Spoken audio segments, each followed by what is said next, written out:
बस अब बहुत हो गया अभिषेक, मैं तुम्हें और नहीं झेल सकती, मुझे तलाक दे दो। चलो इतने सालों में कुछ तो अच्छी बात तुमने कही। चलो भाई, हमें भी थोड़ी शांति मिलेगी। वैसे भी खाना जो है वो बाहर से ही मंगवाना पड़ता था। Very funny. मैं मजाक नहीं कर रही हूँ अभिषेक। चलो कल हम वकील के पास जाएंगे और म्यूचुअल कंसेंट डाइवोर्स फाइल कर। क्या आप लोग दोनों पति पत्नी राजी हैं और ये श्योर हैं कि आप लोग आपसी सहमति से तलाक देना चाहते हैं? हाँ वकील साहब, हम आपसी सहमति से एक दूसरे के साथ नहीं रहना चाहते और दोनों को म्यूचुअल डाइवोर्स हम लोग चाहते हैं कोर्ट से। ठीक है, अगर आप देना चाहते हैं तो इस एफिडेविट पे साइन करिए, हम आज ही मुकदमा इसको फाइल करेंगे कोर्ट में डाइवोर्स के लिए, म्यूचुअल डाइवोर्स के लिए। इजाबेला, एक बार फिर सोच लो, इतने भी बुरा नहीं हूं मैं। एक बार हम लोग दोनों कोशिश कर सकते हैं, साथ हम लोग रह सकते हैं। अभिषेक, दिमाग मत खराब कर मेरा, जल्दी चुपचाप साइन कर एफिडेविट पे।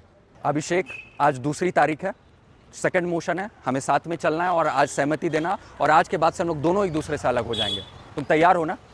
नहीं, मेरा मन नहीं है, मैं तलाक तुम्हें नहीं देना चाहता, पहले भी नहीं देना चाहता था, अभी भी नहीं देना चाहता था, तुमने ज़बरदस्ती किया। जाओ, मैं नहीं देता तलाक। अभिषेक तुम देख लो, नहीं तो बहुत अंजाम बुरा होगा अगर तुमने वापस किया तो तलाक देने से। ऐसा इजाबेला, तुमको जो धमकी देना है तुम दो, मैं तुम्हारा एक सुनने वाला नहीं हूं। मैं तुम्हें तलाक नहीं देने वाला, मैं तुम्हारे साथ रहना चाहता। अरे यार, अब मैं क्या करूं इसका?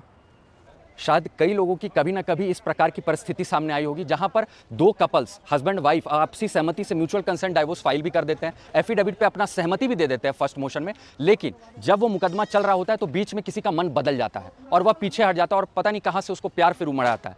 तो ऐसी स्थिति में दूसरा साथी परेशान हो जाता है कि मुकदमा करने के बावजूद भी क्या उसको तलाक माना जाएगा। तो चलिए इसमें जानते हैं जानकारी क्या है कि कानून क्या कहता है। देखिए, अमूमन तौर पर अगर पति पत्नी के बीच ना बन रही हो ना, तो वो डाइवोर्स लेते हैं, यानी तलाक लेकर एक दूसरे के से अलग होना चाहते हैं, अपनी जिम्मेदारियों से अलग होना चाहते हैं।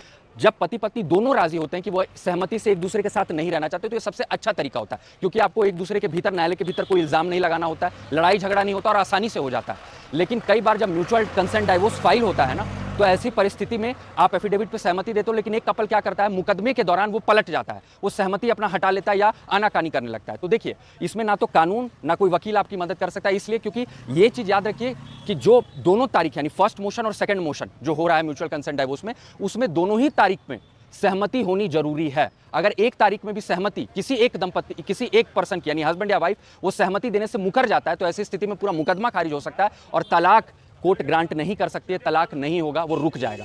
तो इसीलिए दोनों ही तारीख इंपॉर्टेंट है, फर्स्ट मोशन और सेकंड मोशन।